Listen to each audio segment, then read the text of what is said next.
आम आदमी पार्टी की नहीं है अब सिर्फ भी। तो जो बात है, ये देश में जो लोग हैं इंडिया ग्रुप के, इंडिया अलायंस के, जो सरकार के खिलाफ, तानाशाही के खिलाफ,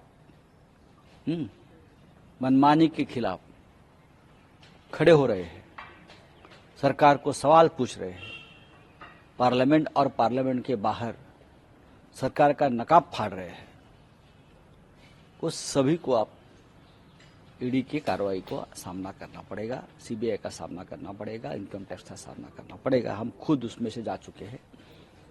संजय सिंह को जिस प्रकार से अरेस्ट किया, मैं और मेरी पार्टी उनका कंडेम करता हूं। आज मैं उनके घर जाऊंगा, शायद कोर्ट में भी जाऊंगा उनसे मिलने, लेकिन आज वापस एक डीएमके के एमपी साहब को भी घर ईडी पहुंची है।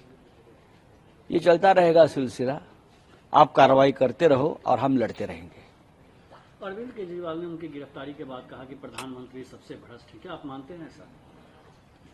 देखिए, अगर प्रधानमंत्री अपने आप को साफ सुथरा मानते हैं तो पार्लियामेंट में हमने इतने सवाल उठाए हैं भ्रष्टाचार के मुद्दे पर, उस पर चर्चा क्यों नहीं करते?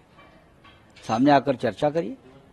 हमारे मन में बहुत से शंकाएं हैं, हमारे पास कोई आपके भ्रष्टाचार के खिलाफ सबूत है। हम थोड़ी बाहर के देश से आकर यहाँ बात कर रहे हैं। हम तो आपके पार्लियामेंट के मेंबर हैं, हम भी उस लोकतंत्र के मंदिर में बैठे हैं, तो हमसे कम्युनिकेशन तो करिए।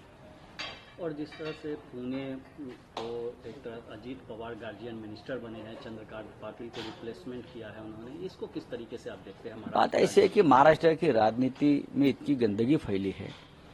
महाराष्ट्र में लगभग सभी जिलों में, सरकारी अस्पतालों में जो मौत का तांडव चल रहा है, उसके ऊपर कोई चर्चा नहीं कर रहा है।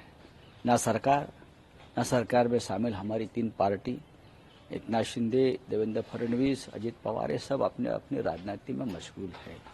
किसी को गार्डियन मिनिस्ट्री चाहिए, किसी को कॉरपोरेशन में हिस्सा चाहिए, किसी को मंत्रिमंडल का, कैबिनेट का विस्तार चाहिए। बस उसमें ही चर्चा हो रही है। बाकी जो लोग बच्चे मर रहे हैं उसके ऊपर कोई चर्चा नहीं कर रहे। देवेंद्र फडणवीस खुलासा कर रहे हैं कि देखिए, राष्ट्रपति शासन जो 2019 में लगा था, शरद पवार ने सलाह दिया था, झूठ बोल रहे हैं। और दूसरी तरफ शरद पवार ने कहा है कि हम बीजेपी के साथ कतई नहीं जाएंगे। देखिए, देवेंद्र फडणवीस ने अपने आप को साबित कर दिया है कि महाराष्ट्र के राजनीति में अब तक के इतिहास में सबसे झूठा आदमी मैं हूं। अपने आप को उसने डिक्लेयर कर दिया है। राष्ट्रपति शासन लगाना शरद पवार साहब के हाथ में नहीं है या हमारे हाथ में नहीं है। ये आपकी चाल थी, आपको हमारी पार्टी तोड़नी थी, और उसी राष्ट्रपति शासन काल में आपने अजित पवार को तोड़ दिया था। ये भूल रहे हैं देवेंद्र फडणवीस। ये हमारी पार्टी के जो प्रमुख नेता है महाविकास आघाड़ी के, उनके इमेज को तोड़ने का काम ये लोग कर रहे हैं, लेकिन उससे कोई फायदा नहीं होगा।